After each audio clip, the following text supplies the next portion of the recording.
Bonjour. Bon, vous vous souvenez un peu de l'histoire d'hier? Ce roi qui était... Comment ça s'appelle déjà, un roi qui a plusieurs femmes?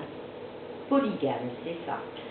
Donc ce roi polygame qui a ses 3 femmes, bon, qui en préfère une quand même, hein, il est amoureux de sa femme Rachou, il lui donne 5 petites graines, puisqu'elle ne réussissait pas à avoir d'enfants. Ces 5 petites graines lui donnent 5 beaux garçons, et le roi part à la guerre. Les 2 femmes, les femmes qui étaient délaissées par le roi, sont jalouses, et de ce fait, eh bien, tendent un piège à Rachou. Et voilà Rachou qui disparaît, ou plutôt qui se transforme en maquis. Au fait, le maquis, vous savez ce que c'est?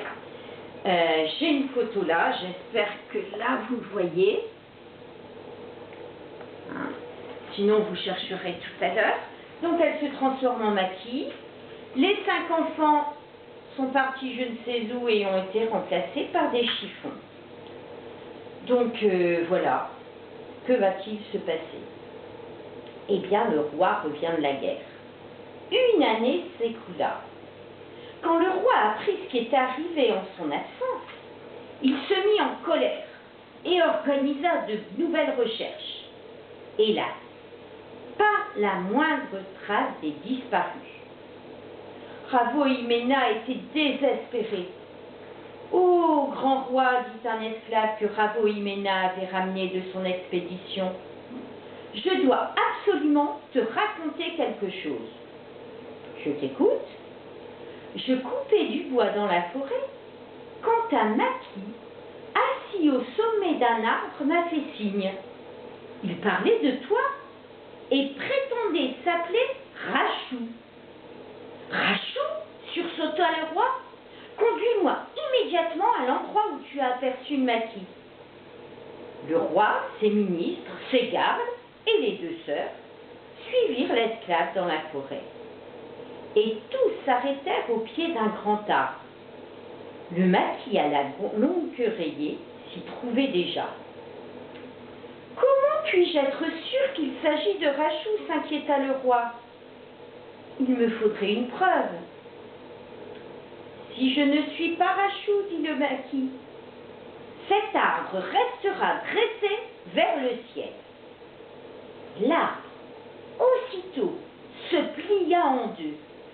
La cime caressant les pieds du roi. À la place du maquis se tenait la belle Rachou. Le roi la serra contre lui. « Où sont donc mes 5 fils ?» demanda Rachou en pleurant. « Les recherches n'ont rien donné, répondit le roi avec tristesse. « Je crois savoir où ils se trouvent, dit alors l'esclave. Au milieu de la forêt vivent un vieux bûcheron et ses 5 enfants, âgés d'environ 1 an. » Tous se mirent en marche. Ils atteignirent enfin une maison. Le vieux bûcheron les salua, remit une corbeille au roi et raconta. « Il y a un peu plus d'1 an, j'ai aperçu cette corbeille sur le fleuve. Elle contenait 5 nourrissons que j'ai recueillis. » « Quoi ?» se fâcha le roi. « Nous avons parlé de cette disparition aux 4 coins du pays. Pourquoi n'es-tu pas venu nous voir ?» Le vieux bûcheron hocha la tête. « Je n'ai pas confiance en tous ces ministres qui parlent et ne font pas grand-chose.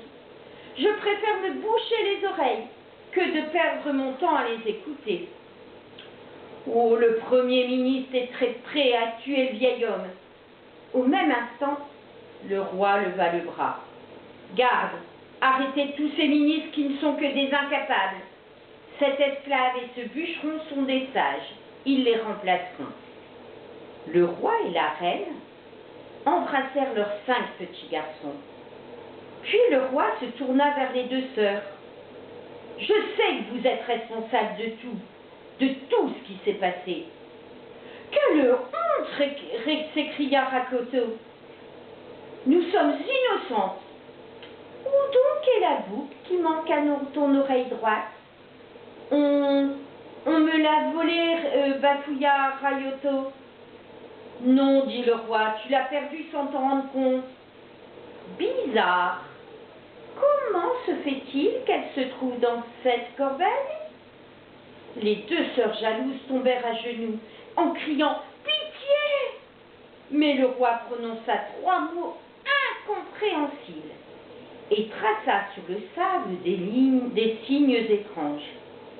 Aussitôt, les deux sœurs furent changées, l'une en sauterelle, l'autre en maquis. La sauterelle s'enfuit dans les hautes herbes en sautillant, poursuivie par le maquis affamé. Et voilà, l'histoire est terminée.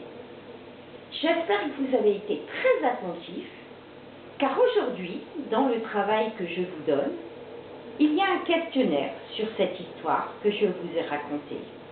Alors, bon courage, bon week-end et bonnes vacances.